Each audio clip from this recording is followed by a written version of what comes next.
সম্প্রতি দিল্লির যন্তর মন্তরে এক প্রকাশ্য সমাবেশে তেপরা মথা সুপ্রিমো প্রদ্যুৎ কিশোর দেববর্মন নিজেকে আগরতলা তেলিয়ামুড়া ও অন্যান্য মহকুমার মালিক বলে অভিহিত করেছেন। মথা সুপ্রিমোর এই স্বঘোষিত মালিক মন্তব্যকে কেন্দ্র করে রাজ্য রাজনীতিতে ইতিমধ্যে তোলপাড় শুরু হয়ে গেছে।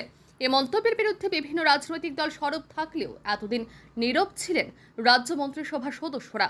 এবার তারা নীরবতা ভঙ্গ করতে শুরু করেছেন।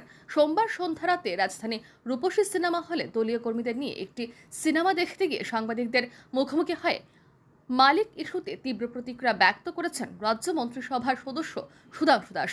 স্পষ্ট এবং মার্জিত ভাষায় তিনি জানান, প্রদ্যুৎ কিশোর দেববর্মনের মন্তব্য তিনি সমর্থন করেন না। তিনি বলেন, কিসের ভিত্তিতে এ মন্তব্য প্রদ্যুৎ কিশোর দেববর্মন করেছেন তা তার জানা নেই। তবে আমরা স্বাধীন দেশের নাগরিক, এখানে রাজতন্ত্রের কোনো বিষয় নেই। এ দেশে আমরা সবাই রাজা, সবাই প্রজা। দেখুন, উনি যে বক্তব্য রেখেছেন আমি এই বক্তব্যকে সমর্থন করি না। এটা আমরা সবাই জানি, বর্তমানে আমরা স্বাধীন দেশের নাগরিক, বর্তমানে আমরা গণতন্ত্রের নাগরিক এবং আমাদের দেশে একটা সংবিধান আছে এবং আমাদের দেশ স্বাধীনতার প্রায় শুরুতেই কিন্তু আমাদের দেশ ভারতবর্ষের সাথে যুক্ত হয়েছে। সমস্ত প্রিন্সলি স্টেট যেখানে যেখানে রাজতন্ত্র ছিল সেখানে আমাদের দেশ সবগুলি ভারতবর্ষে থাকার অঙ্গীকার করে সেগুলি ভারতের সাথে যুক্ত হয়েছে আমাদের দেশের সংবিধান মেনে। তো আমাদের দেশ বর্তমানে সংবিধানের ভিত্তিতে পরিচালিত হয়, কোনো রাজতন্ত্রের মাধ্যমে পরিচালিত হয় না।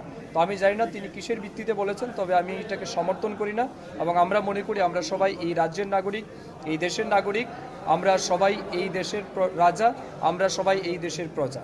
আমরা কেউ আলাদা করে রাজতন্ত্রের বা আলাদা কোনো বিশেষত্ব বর্তমানের সময়ে গণতান্ত্রিক ব্যবস্থায় নেই। তেপরা মথা সুপ্রিমো প্রদ্যুৎ কিশোর দেববর্মনের মন্তব্যের পরিপ্রেক্ষিতে মন্ত্রী সুধাংশু দাসের প্রতিক্রিয়া সামাজিক মাধ্যমে সম্প্রচারিত হয়েছে। প্রচুর সংখ্যক নেটিজেন এ বক্তব্যকে সমর্থন করে মন্ত্রী সুধাংশু দাসকে কৌনিশ জানিয়েছেন। ব্যুরো রিপোর্ট, আর ই নিউজ।